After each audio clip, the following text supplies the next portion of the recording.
ఇప్పుడు మనం wifi password తెలియకుండా ఎలా కనెక్ట్ చేయాలో చూస్తాం.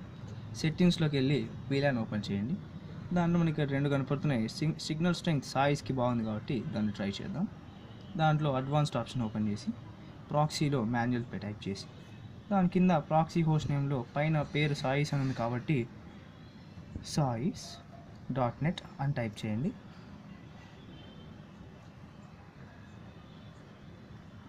దాని కింద ప్రాక్సీ పోర్ట్ నెంబర్ ఎప్పుడు 8080నే. బైపాస్ ప్రాక్సీ పేరు కూడా sais.internet అని కొట్టండి.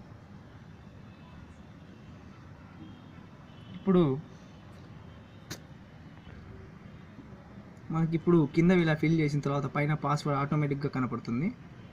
కనెక్ట్ కొడితే కనెక్టెడ్. చూసారా, ఇలా కనెక్ట్ చేయాలి పాస్వర్డ్.